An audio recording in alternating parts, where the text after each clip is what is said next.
Welcome back. How's everybody feeling today? A little full from Thanksgiving? A little hungover from food, a food coma, that is. I'm feeling pretty good. Had some bad heartburn last night. I don't advise you eat for two when you are pregnant because I overate. I overdid it and I had to sleep sitting up. So, but it was good. All good things. So, what would you say would be your favorite then that you had? Okay. My favorite thing would definitely be the sweet potato casserole with marshmallows on top. You feel me? I know everybody's giving me dirty looks because you don't feel me. I'm not catching those vibes. No, not at all. Nah, me neither. I'm sorry, but sweet potatoes I hate. Unless it's like just cut up, but like if it's mashed with like cinnamon and potato marshmallows on it, never. Yeah, I mean, not mashed. If they were like cut up and had cinnamon and marshmallows on it, I'd dabble. But mashed, like what you were eating today, literally looked like baby food. So, since I just got crucified, what is your guys' favorite dish at Thanksgiving? McCall, I'll let you go first. I would have to say the stuffing's my favorite. I'm more of a savory gal than I am sweet, so I'll go for the stuffing. Stick? Okay, also you're gonna get crucified as well because I hate stuffing. Absolutely hate it. Won't even attempt to put it on my plate. No, you couldn't pay me. Maybe you can pay me, but I'm pretty basic. But you can roast me for this too. Mashed potatoes and green bean casserole. That's gonna be 50% of my plate. Yeah, I could get behind both of those, I think, for sure. With some gravy though. Absolutely. We're not eating no dry taters, baby. Okay, I like that stick. I like everything. I really don't discriminate much. I eat stuffing, I eat potatoes, I eat bread, pumpkin pie, apple pie. I'll eat whatever you give me essentially except for um the cranberry sauce stuff or that like I haven't had that at a Thanksgiving in a long time, but I have tried it and that's just going to be a no for me. I have an unpopular opinion. Um, I like everything other than I don't like the cranberry sauce, but I don't really like the turkey. You know, this year, I think feel like every year I eat turkey, the more and more I don't like it. I'm more of a ham girl. Yeah, I'm a ham girl. I'll eat the ham. I won't eat the turkey. I will eat the turkey the next day though, so I don't want to get that confused. Like I'll eat it the next day on a sandwich with like some mayonnaise. That's where it's at. I love the bird. The bird is my favorite. The turkey is the jam. Ham is for Easter. So, No, no, no. I'm with Mo on this. The bird ain't it sometimes. Good honey ham? Are you shitting me? Let's just say the bird is not the fucking word in this situation. I'll, I'll eat the ham all day. You guys should see the look Avery gave us. I guess I'm a one-man show over here today, like usual. Um okay, well, we asked on our Instagram what the favorite dishes were. So, McCall, will you review the stats, please? Our viewers enjoyed everything that we did, so they wrote in the top three were stuffing sweet potatoes with marshmallows. That was in there, and then mashed potatoes. Yeah. This is terrible that the first two are disgusting, but I can get behind the mashed potatoes. All right, now that we kind of touched base on Thanksgiving, did we want to jump into the episode? Stick, you want to start us off? Yeah, what's the topic today? What are we talking about? We're diving into a little bit about feminism. Yes, gonna talk about feminism. The more I say that word, the more it doesn't sound right, but Well, we know Stick's not a feminist. I can't even say the fucking word. Kind of going off of what Stick said, I would say what kind of sparked us wanting to talk about this conversation is um, I was listening to another podcast this week, and it was discussing kind of the controversy that's going on between the Ballerina Farm um, Instagram. So it's basically for those who don't know, Ballerina Farms. They have a dairy. It's a family. They're Mormon. I think they live in Utah. Um, and the wife, she used to be a ballerina, and now she's married. She got married young. She had 8 kids. They own a dairy farm, and now she runs kind of their Instagram page where she posts just like being like a Tide mom, I think is what it's called. Is that what it's called? Tide mom? Anyways, basically she's a stay-at-home mom, their kids are homeschooled, and she posts videos about making their own bread, like churning their own butter, like everything is very like homemade, I guess. And then a girl named, is it Caro Claire Burke, I think, on TikTok basically like made this 35-part series kind of talking shit about this woman who runs Ballerina Farms, the wife, whatever, and is saying that there's no way that she wants to live that way, like be a stay-at-home mom, have that many kids at such a young age and not have any goals for like work or anything, and thinks that she's being like held against her will. And then it went as far as she ended up writing a book about this, but using other names. So, yeah, so she wrote this like nonfiction book using different names, but it's all about this woman who owns Ballerina Farms and is basically saying like, yeah, this woman's being held against her will. Her husband's forcing her to act like she's like back in the like day of womanhood. And then Anne Hathaway just signed to produce a movie about this book, and Anne Hathaway is going to play the actress. So that's kind of what like why I wanted to talk about this topic and get your guys' thoughts. Well, first of all, I feel like if you go to such lengths to bash someone else's life, you're not happy with your own life. Something else is going on there. So that's like the controversy is like people are saying that this woman that is bashing her also made a comment about how maybe she regrets, she's like, I think she's like 45 from what I can find. She doesn't have any kids, so they're thinking that she's like, she's kind of like, "Oh, did I live my life the right way? I don't have any kids. I don't think she's married." Like she's basically very work driven. And that's why she feels like everybody should be the same way. So those are two very extreme different people. Like, as far as one has 9 kids or whatever, and she basically gave up her career, or didn't give it up, she chose. That's the thing. I think that your goals in life can change. Maybe she was very fulfilled with being a ballerina up until a certain point, and maybe that was her goal, and her childhood dream was to be a professional ballerina and have the big career and do all the things. And then maybe she met the man of her dreams, and her dreams changed. Like, she was like, "Oh, actually, I would like to settle down, strip back my lifestyle, have children, and be a homemaker." And that's okay. Like, your dreams can change and evolve as you change and meet different people and grow older. And then, and same thing, the other lady, there's nothing wrong with the way that she's lived her life. Maybe her career is her life. Maybe she never saw herself having kids. Maybe she hasn't met the right person, or maybe even if she is dating a long term, we don't know if she's married or not, correct? Yeah, so we don't know that for sure, but maybe the fact that she is having regrets is why she's so hardcore coming after this other person. That would make sense to me. Because I mean, honestly, who cares? Like, who invests that much? Like, they're gonna write a book about you because they think your life is a certain way, like you're being held down by your husband, forced to have all these kids, and then give up your dream. But that might not be the case at all. Yeah, no, I agree. I completely think that there's something missing in this other woman's life. Thank you. I think there's something missing in this other woman's life that she just, it's almost like she has to think that that other girl's life is so toxic, like that she, like her husband is holding her against her will, because it's almost like there's a piece of her that is like, maybe I could have lived that life. And so I feel like she's creating this false reality to make herself feel better about, right, like I wouldn't want that life. Like that girl's so unhappy. Her husband runs the house, doesn't let her do what she wants, and she's acting like she's just a stay-at-home mom. Like they run a full dairy farm, and they sell like homemade bread in their town they live in. They sell like baked goods. Like it's not like she's just sitting at home. She also has 8 kids. Also, yeah, the term "just a stay-at-home mom" is so not not like that in itself. My God, you like CJ and I talk about this all the time.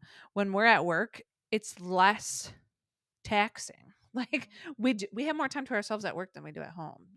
Like, you have your you have your lulls in your workday where maybe you're not as busy and you can actually like have some thoughts, where if you're parenting it's like 100% of the time, all the time, unless they're asleep and you're not. Like that's pretty much it. So Yeah, so I think there's definitely something going on in this other woman's life because she went to write a book and now it's gonna become a movie. What are you doing? Like you're wasting your time on this. Just change your life. Yeah, and one comment to add, this woman, I'm pretty sure, I didn't really, like I said, I heard this on another podcast. I looked it up a little bit. I didn't dive too deep into it. But I'm like 90% sure this woman that wrote this book that's now becoming a movie hasn't written anything in years. Like she's had like writer's block and stuff. But so like this was kind of like inspiring to her. I don't know, like, but I think she's going about it all the wrong way. Like maybe it should be like inspiring, as in like her writing about like what her life could have been if she did choose the other path. Like it could have been something where it's like instead of her taking the extreme feminist route and like tearing down another woman for being happy and content with like the path she chose, she took the route of being like, there's no way that any woman could be happy living that life. Like kind of like you guys know that TikTok where it's like not everybody wants to live the same way as you, where it's like, oh, when you're a pet owner and you have, yeah, wouldn't you want this, if you're a pet owner and your friends don't have pets. It reminds me of that TikTok. I also think too, like it would be different if this woman sat down with Ballerina Farms and interviewed her, and it was coming directly from her saying, "I'm not happy with my life. This is how I should have done this." But she doesn't know. She doesn't confirm any of this. There's no facts. She's just basing it off her own damn opinion. Yeah, the only thing that did come out, like a journalist, I think for the New York Times, did go and interview the couple for Ballerina Farms, like sat down with the husband and the wife, maybe just the wife. I don't remember which one. But she ended up writing an article about Ballerina Farms, and the wife was completely caught off guard. This woman for the New York Times like tore it apart, like tore them apart. Basically said like their relationship isn't good. Like she is. So she did. There was like that um journalist that did kind of back up some of the things that she was saying, but it was also another strong feminist like journalist that went there and wrote that. So Ballerina Farms did come out saying like, "Oh, we had no idea. The interview did not go that way. Like that's not what we expected they were going to write at all." So who knows? But that's kind of what got this topic pumping, is kind of like what are our thoughts on, feminism, and do we have any like strong stances, or and I don't know, I brought this up to you guys before, but I feel like a strong feminist like change. Like I feel like people are becoming like, which isn't always a bad thing, but I'm feeling like it's almost like extremist route. Like either it's your way or the highway. Like where's the middle ground? Like I used to say like, yeah, I'm a feminist. Like I agree with some topics that we're going to talk about.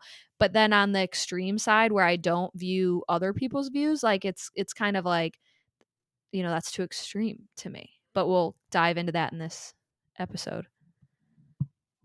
I think you can be a feminist without like hating other people, other women's way of living. I think that you can be, even if it is maybe extreme in my eyes, if someone really views it that way, okay, like it's fine. I think that I am a feminist in the way of where I want equal rights for women, but that the most basic, right? Like I don't want to be treated differently, but it is still an issue in our society. It is. So I get where people are getting so um maybe where we think it's extreme because maybe it's not affecting us as much, but in other people's reality, being a woman and being like kind of second to a man is holding them back. Me, I'm not really climbing the rungs of my career. So no one's really beating me back with a stick like, no, you're a woman, get down. Because I'm kind of like, I'm good, but like some women probably who are climbing like or like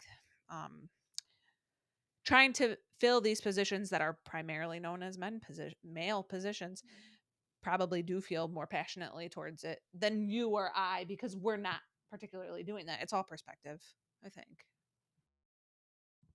Yeah, no, I agree. I mean, I think that kind of jumps into like the first part of like feminism that we wanted to talk about, which was in relations to workplace discrimination, which Avery kind of jumped into, which I know I can segue in a little bit.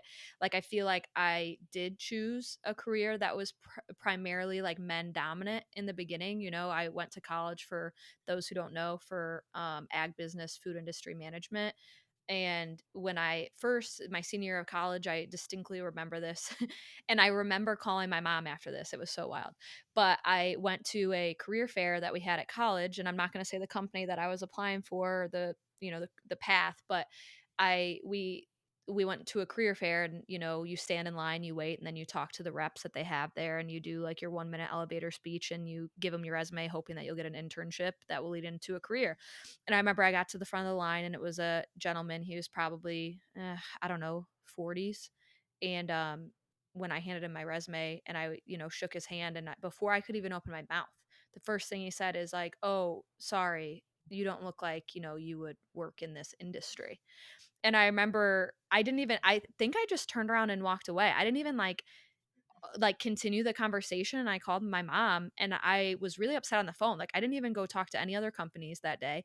And the first thing she asked me was, "Well, what are you wearing? Like, is your hair down? Did you do your makeup?" And I said, "Yeah."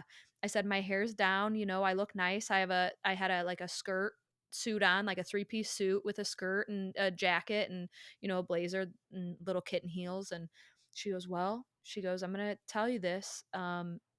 You are applying in a man's world." And she's like, "You might need to look a little less womanly." Mom did tell me that. I understand where that's the first problem right there, is that people have to dull back what they look like to get a job, because a man might not take perceive that as like you could do this role because you're a small stature of a woman, you're all of like 5'2.5", whatever you are, and you're fashion forward, I feel like. So then that right there in an ag business world, they're gonna be more apt if you come in your cowgirl boots that you shoveled horse shit in, and you got on your FFA jacket, and then maybe they'll take you seriously. But that's wrong. That is wrong. No, and I will say, like, I did go on to go to another career fair, and I did listen to that. I wore my hair back, I think in a low ponytail, and I wore a little bit of makeup, because I still had that look good, feel good mentality. Yeah, I was a very plain Jane. I didn't stick out. My shirt underneath my jacket was like not a bright color. I wore suit pants rather than a suit skirt. I wore flats rather than kitten heels. And I can tell you, I didn't have that type of reaction ever again. They all talked to me, like, but at that point I chose a different path too. Like, I didn't kind of go back down that route in the beginning, but that was like a career directory changing moment for me when I was like, wait a minute. Like, it kind of caught me off. It would just really caught me off guard. I don't know where else to go from that, but it was crazy. Yeah, that's a problem. Like, it shouldn't matter what you look like, how you dress. If you can do the job, you can do the fucking job. Plain and simple. Whether you got a vagina or packing something else down there, whatever you got, it shouldn't matter. And that's another thing too. Like, when I was on the fire department, obviously it's all male, but it's almost like they sexualized a female firefighter. I just want to point out, you said obviously it's all male. It shouldn't be so obvious. See, that's a problem, right? But I mean, it is all males essentially. I mean, it's very few in between you have female firefighters. It's coming more normal now, but I mean, like, I just read not that long ago that there was an first ever all female shift on a fire department. It was just all females. There was no males, and that was like news. See, and I don't want to veer us off the track, but I do want to make this one comment just so like the listeners know we aren't only talking about that this only can happen to women. I mean, it happens with men in nursing positions too. It happens with men in teaching positions, maybe dental hygiene positions. Yeah, we dental hygiene for sure. We only have like maybe graduated from Rock Valley in the past 20, I think it's been open for 22 years now. I think we've only had like 5 males graduate. So, and I think that it's probably harder for them to find a job because a dentist who has a male walk in as their dental hygienist, I think, like, just because you're not used to seeing that, I would have to ask. That'd be an interesting thing to ask my male students. Yeah. But going back to what Stick said, like, that's why I wanted to tie that in, is because I have heard people that don't trust women in doctor roles or men in nurse roles. They specifically ask for the opposite, to where, like Stick saying, I would like to know how people would react to a all female shift. Like, honestly, because I'm sure you would get negative reviews. Like, I can just imagine, like, people being like, well, how can they do that? What if somebody's hurt? How can they lift him out of the house? Like, how can they pull around ladders? You know what I mean? Like, obviously they got the job, so they had to pass some tests. Right, and I did have a few instances because there was another female in our department that we would work on shifts together, and we'd go to a call, and we'd have to lift a person, and either the cop that was there or someone else would immediately say, "Do need to call for assistance for more firefighters to come help." And my personality, that instantly pissed me off and made me want to show them, "Oh, I can lift this fucking person. We don't need more people to come help us." Yes, and we did. It's just they automatically assume, "Oh, she's a female. She can't lift this. She can't do this," which enraged my inner competitiveness essentially, yes. Um, I do. That is a good point. And but to piggyback off that, I have to admit that I have been guilty of sexism and ageism. Like, and you too. You're looking at me over there. McCall's looking at me, giving me a look. But homegirl was on the plane with me. Oh yeah. So we right male. It's pilots are mostly male. And I'm kind of scared of flying. She's apparently really scared of flying because spaz ass. But we had a really rocky flight. We were coming back from our brother's house when he lived in Texas, and it was just like a connecting flight. So it was like a 45-minute flight, and we were literally like up and down, but it was like tons of turbulence. And then the landing was rough. But that could have been due to like weather. I mean, anything. We don't really know what it was due to. But as soon as we got off the plane and there was a woman and she was probably about our age, maybe 28, 27. She was young. We were like, "Oh my god, that's why." Like, we blamed it. I know. Terrible, terrible. But now thinking about that, I'm like, I had that same reaction, like that feeling of feeling unsafe that a young woman was flying our plane. I hate to say that, but I'm just gonna be honest. Yeah, I wouldn't say that I haven't had that happen. Obviously, you just told the time where I have. But I also think that kind of goes into what we're talking about, is it's a generational problem. Like, we're creating these stigmas, like, as a culture and as like a generation, to where how do we change that kind of mentality? Because I will say the same thing. There's been another time where, we're getting older, right? And so, like, obviously, when I go to the doctor now, when I went to the emergency room like a year ago, the doctor that came in to talk to me was my age. And I was thought it was the weirdest thing. I'm like, wait, how are you my age and you're a doctor? And you know what I mean? Like, it's weird. So it is a weird shift, but not to get off topic. Yeah, it's a culture thing, and I think we need to change that. But kind of like Stick was saying, is like women in a men's world, or like a man's like industry, do sexualize women. And I think that's a really like important topic to talk about, because any woman that one in I'm sure fucking 9 out of 10 women have gone through something like this.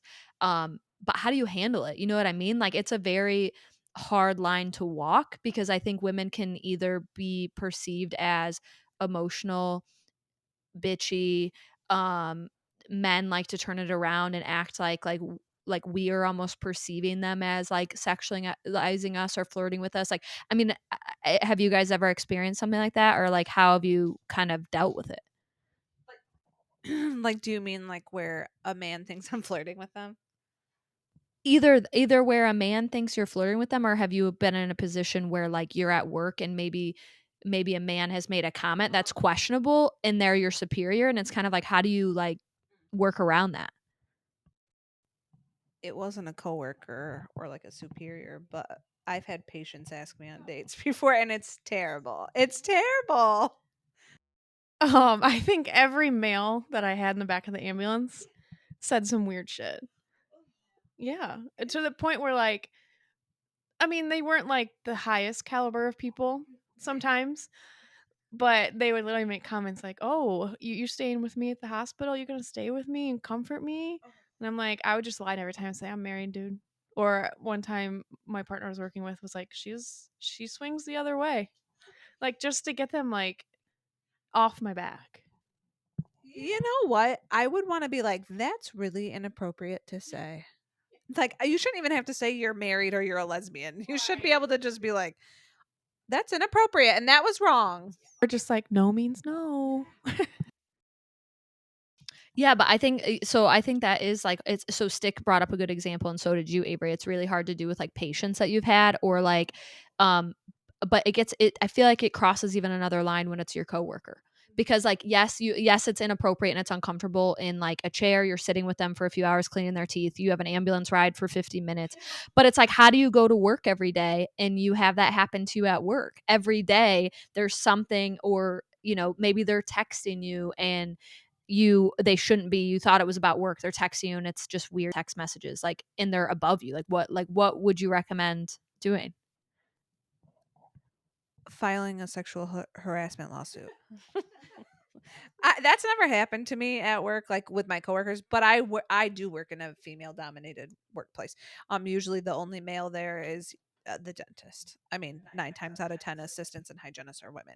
But they can't just like if it starts to go in a way where it feels like they're texting you too much or like on your personal time, it's not about work anymore, then that's where you have to draw a line and be like, yeah, I've had yeah, and I know you guys can both speak to this, but because you guys have worked with male dominated workplaces, but I think you have to just draw the line.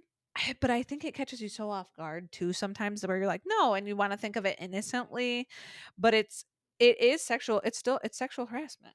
Like if you tell them, okay, I'm not feeling this, this is not appropriate, and they keep going, then you say, then you take out the trash. You file a sexual For harassment sure, lawsuit. for sure, I get where you're coming from, but I think sometimes like what you said, it's a little harder than it is like surface value. I don't know if I'm saying that right, but like I'll use an example.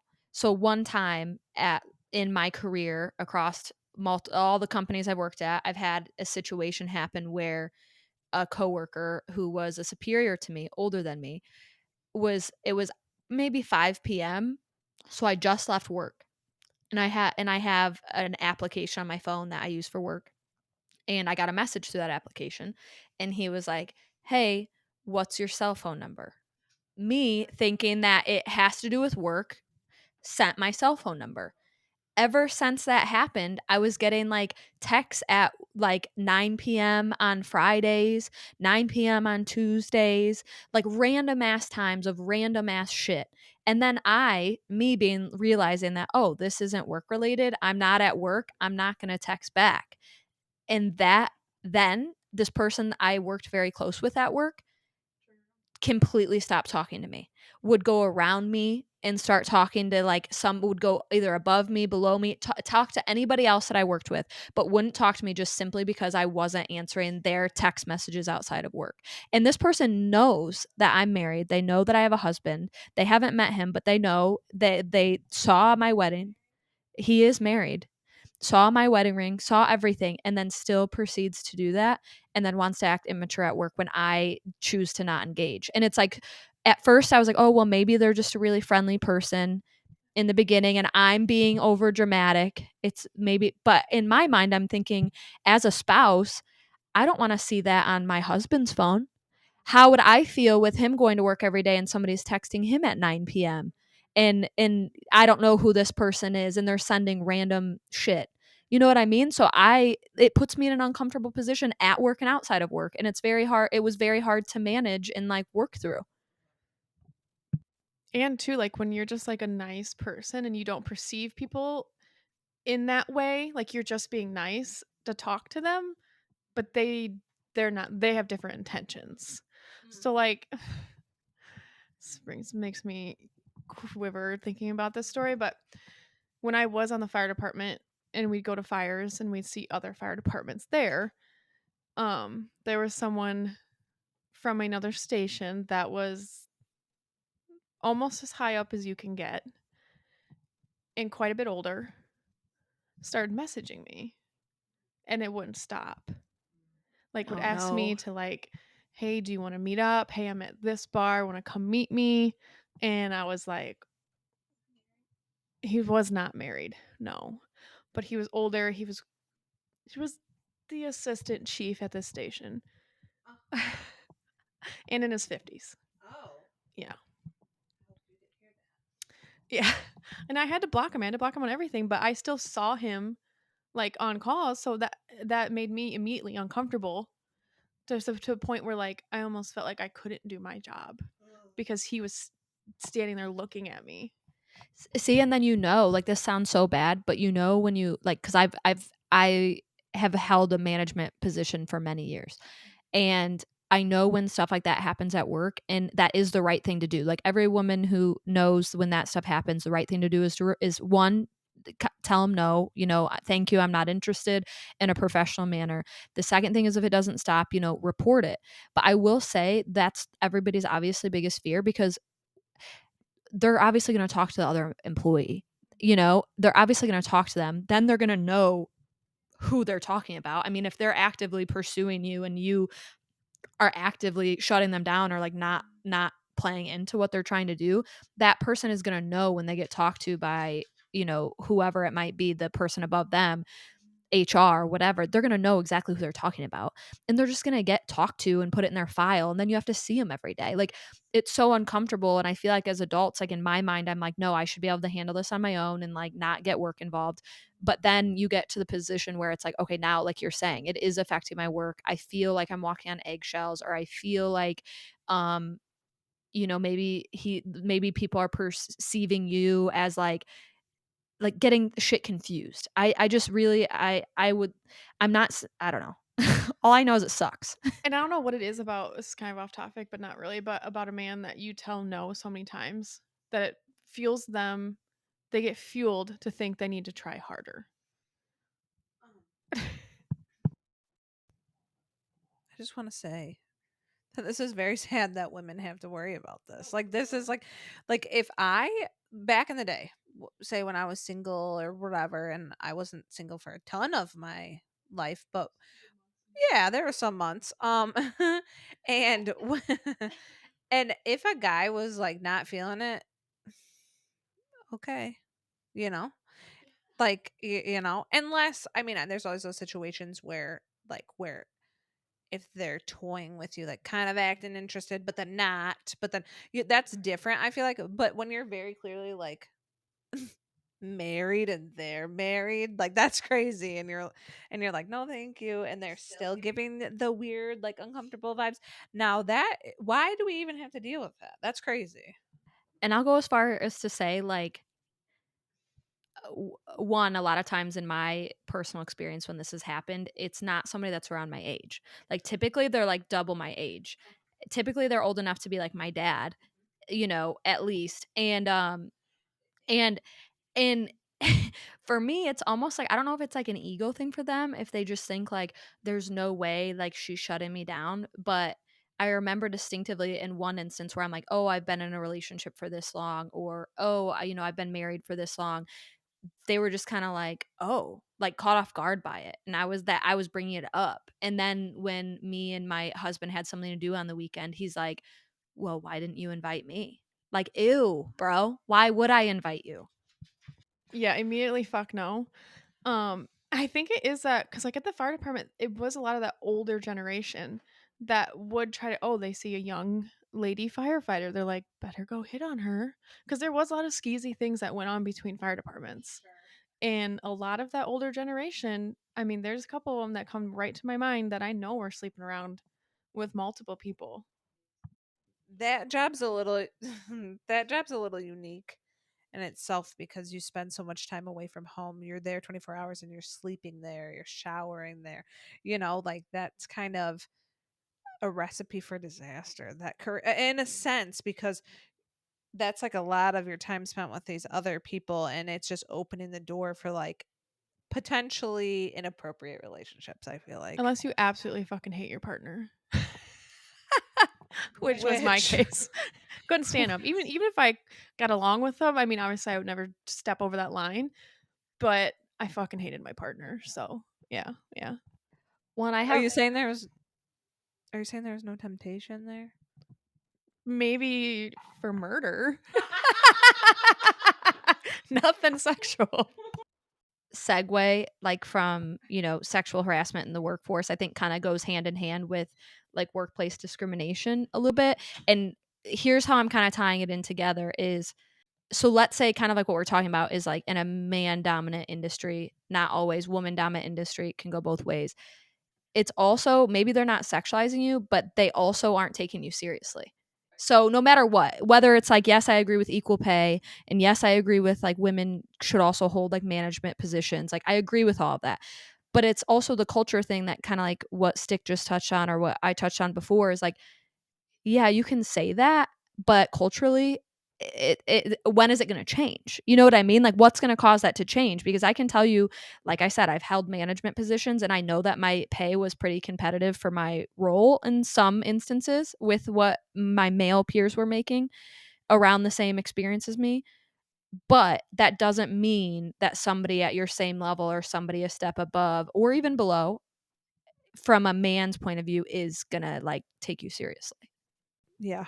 That's unfortunate. So that's why I think some people are so extreme with the feminism aspect because you're right, it is ingrained in the culture. It's even like without me knowing, kind of ingrained, like with that situation with the pilot.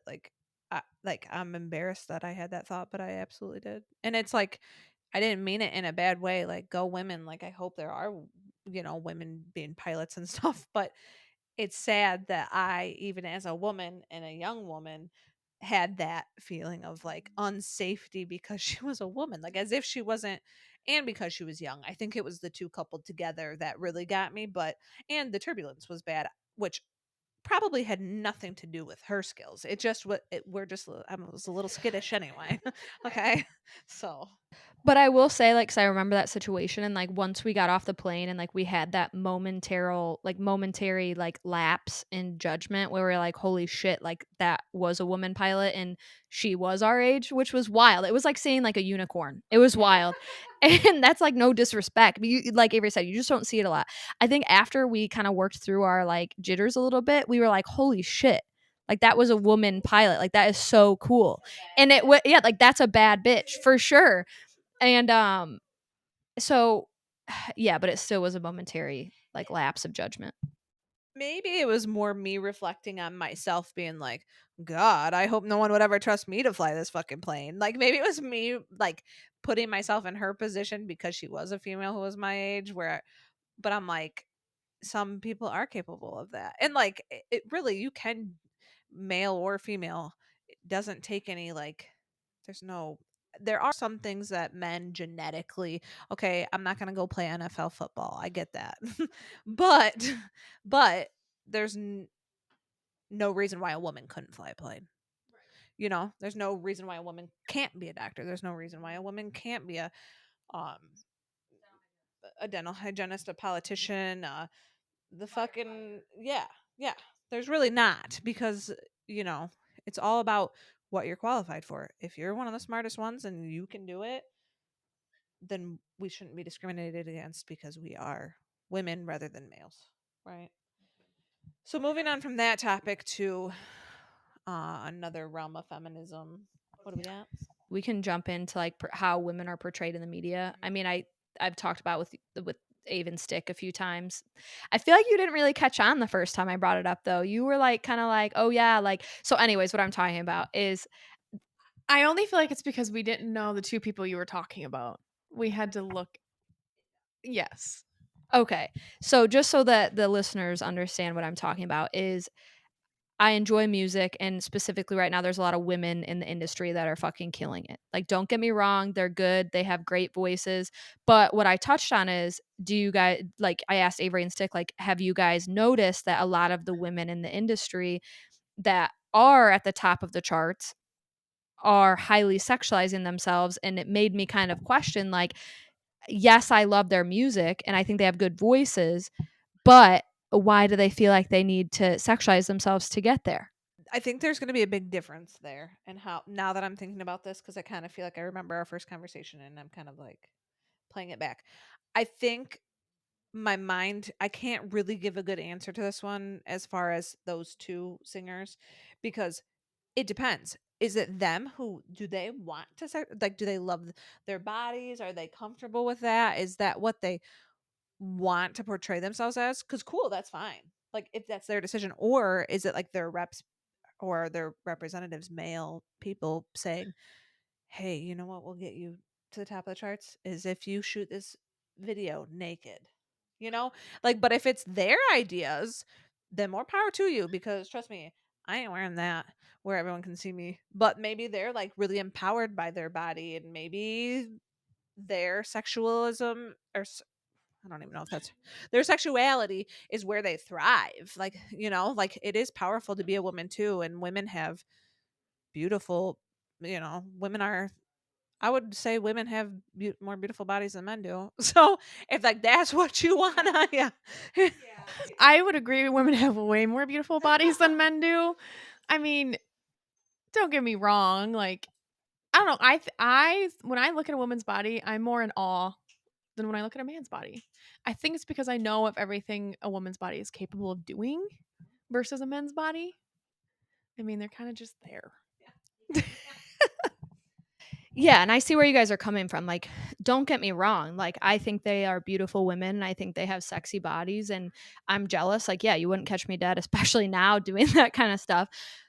But at the same time, like, I think it kind of goes into like, it's great that you're doing that, but and maybe this is me just having a toxic brain, is like, are you really helping with body positivity for the women out there who are, that's a big topic for feminists, and like feminism is like body positivity, body inclusivity, like all of that kind of stuff. And then you have the top icons of the world that are out there looking a certain way, I guess, and like flaunting it. Like the music videos don't have anything to do with their songs.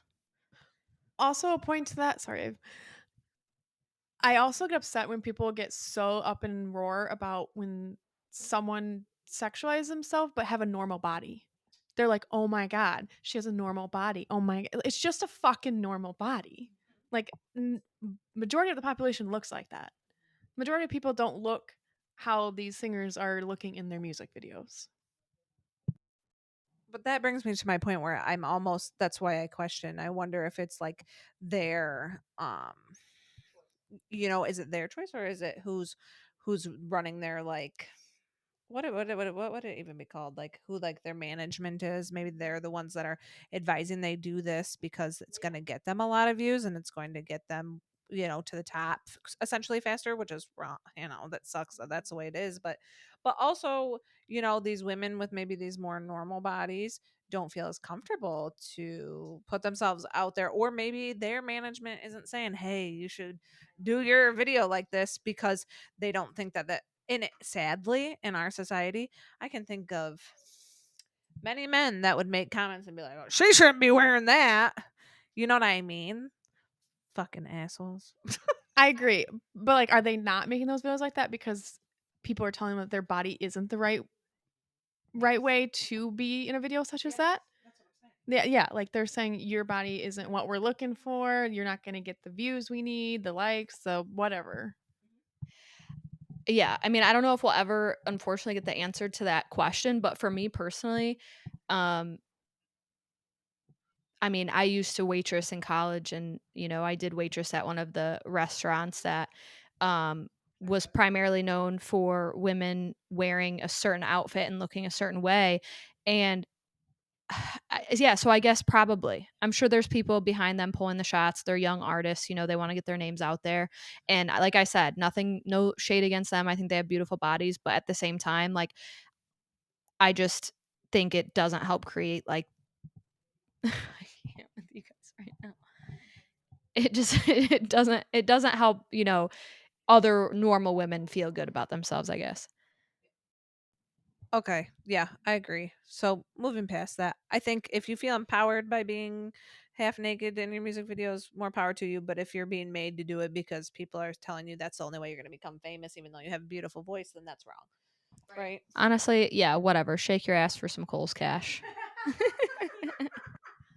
Exactly. Cole's Cash is what you should shake your ass for. Another thing. No, anything, any cash. I will shake my ass. But one last maybe topic that we can throw in there that I feel maybe more passionately about because I am a healthcare provider is that I think that women get shorted on. I don't think women get taken as seriously as men do in the healthcare world or any world, but if I'm zeroing in on one last thing, it'd be healthcare. There's literally statistics that show that women's bodies get studied like 80% less or something than the male body. Like they don't even know. They're like, we don't know. Women, you're fine. Like endometriosis went undiagnosed for years and years and years, and they still are missing a ton of it. Like 1 in 10 women with endometriosis are not even diagnosed. And doctors, I know, you're going to say this too, swept it under the rug for a while before anyone looked into it for me. Yeah, I went through 3 doctors before I found one that took me seriously and believed every one of my symptoms. And the 2 prior to that, I will say were female. It was my male doctor that believed me. I'm saying. I've had 2 female gynecologists in my past, and recently my husband and I moved, so I had to change. And now I have a male. And at first I was really worried about it. I think I've talked about this in another podcast. But I was very concerned because I felt like I just had this false um perception that I was going to have to go in there and like explain to this man how I was feeling and like beg for him to do something. And I remember when I sat down in this appointment and he walked in the door and he looked at me right away and he immediately was like, "No, like this is what we're going to do. Like we're going to do this." I didn't even have to talk. And I remember just crying, being like so thankful that somebody was listening to me and I didn't have to like I think you were also older though. You advocated for yourself more than you had with your previous doctors. I think in that sense, that when you advocated more with this doctor that you have now. But you're also in the point where you are childbearing age, like you're wanting to start that part of, so you pushed for it more. For me, both the doctors, the first one that did nothing for about 4 years was a female, and then the one that pushed for me to have the ultrasound was a female. I think it's all about, if you're gonna let yourself get steamrolled, they're just gonna look past you, but we shouldn't even have to. If we're telling you we're having symptoms, you should be like, all right, this is what we're gonna do, this is the course of action. And it shouldn't be like a, well, are you sure it's really that bad? And I think that's what gets like pushed under the rug a lot for women is like it's not taken as seriously. Which is wild because before I found out I had endometriosis, I had cysts bursting on my ovaries. And they still didn't take it into depth of what the root cause of that was.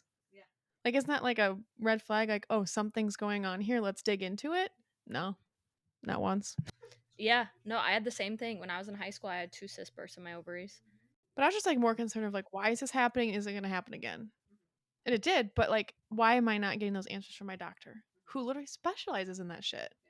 Like, And why is there's so much weight put on women to, you guys have to be the ones to prevent pregnancy too. You guys better not get pregnant. It's all on you. So you guys better take hormones and do God knows what to you so that we can do what we want, because we don't want to have a kid. And I'm like, yeah, I don't want a kid either, but also I don't want to be on fake hormones for 10, 15, 20 years. Like, you can take matters into your own hands. You can get a vasectomy. You can. And I will say, like, my husband is very open to that. When we decide we're done having kids, I'm not going back on hormonal birth control. He's getting a vasectomy. He's very cool with that. But I know a lot of men that are like, no, you should do it. Like, they won't get vasectomies because it's like, oh, ruining their manhood or something. it Like, come on. literally changes nothing about them when they get a vasectomy. Like, appearance, functionality, everything is fine. Like us women, like we essentially have to go back on hormones or we have to get our reproductive parts taken out. Like it's not just a simple yeah, it's massive Snip and change. clip. I mean, it's the same thing though when you like start going down the journey of like trying to get pregnant and you're having challenges, the first thing that insurance is going to cover is from the women. Like the men can't even get checked out. Like you have to have things done as a woman that are invasive to rule out before insurance is going to allow other things to happen. Before a man literally has to jizz into a cup to check their sperm count, they're going to make you go under and have an exploratory surgery and make you go under anesthesia. Like that is fucking wild. When we Like that all that's wrong. when we all know a man's not going to complain about going to some doctor's office watching a little porn and jizzing into a cup to find out the problem. It's Like, not can we even start that with that? Can we it's not start it with that? it's not even that hard anymore, guys. They don't have to use reused magazines. We got real women out here doing the work. You know? Like I don't know. I think it's just wild to me and that could be a whole topic in itself. But yeah, I just can't believe that insurance is like, let's do a non-invasive outpatient surgery before we do a man. Yeah, just Let's check cut his you open real swimmers. quick. Let's cut you open real quick. See what's in there. So you back up, won't figure out the problem, probably. Let's hit a few nerves and now your leg's numb and it might not ever not be numb anymore, but it's fine. We are one step closer to figuring out if you can have kids.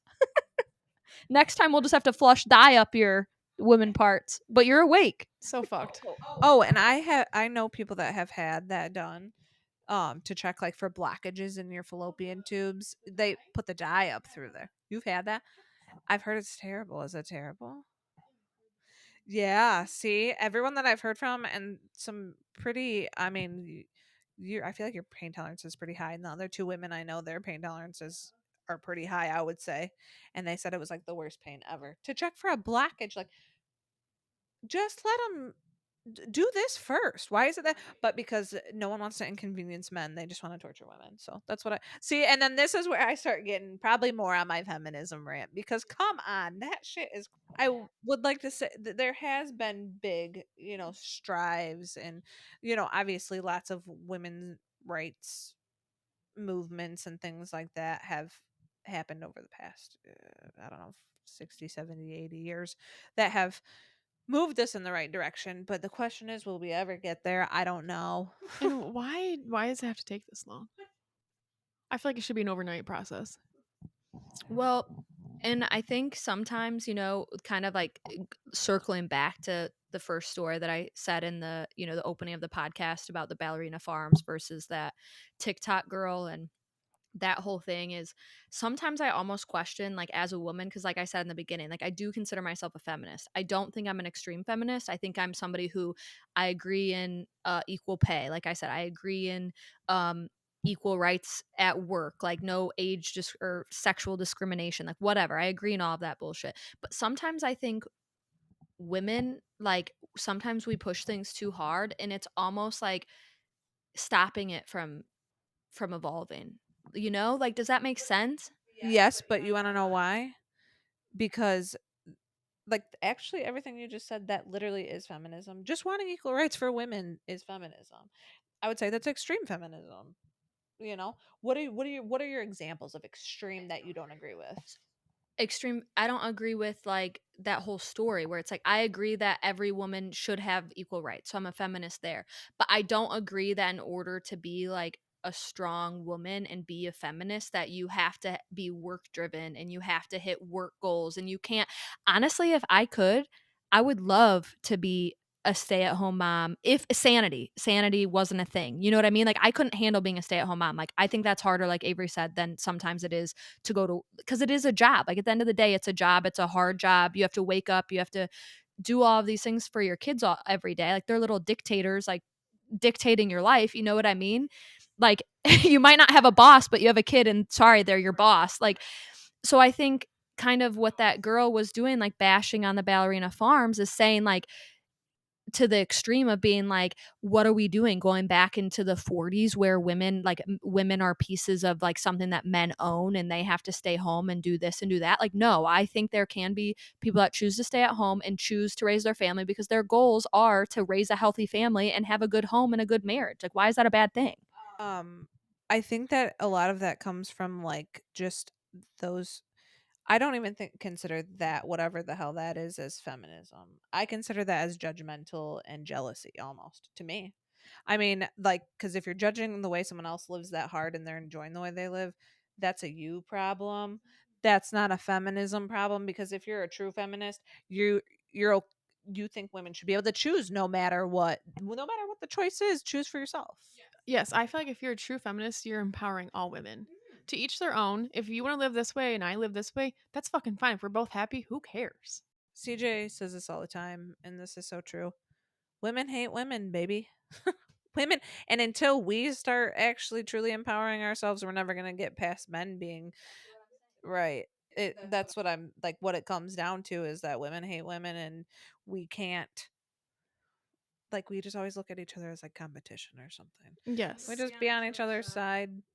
And just like back to the ballerina thing, if both of these women are happy with their lives, what does it matter? If I'm living my life differently and you don't like it, I don't like if someone, and I'm fine, if someone pushes their way of life on me that I have to live that way. If we're both happy in our lanes, what is the fucking problem?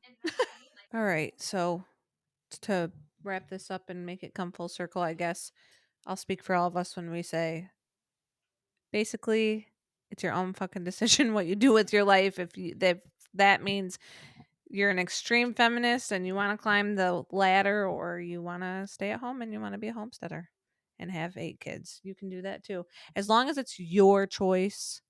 Also, don't let people sexually harass you in the workplace. And advocate for your own health care, because God knows America doesn't do that for women. So that is all. All right. Thanks for listening, Clocked Out Crew. Follow us on Spotify and YouTube. Catch you next week.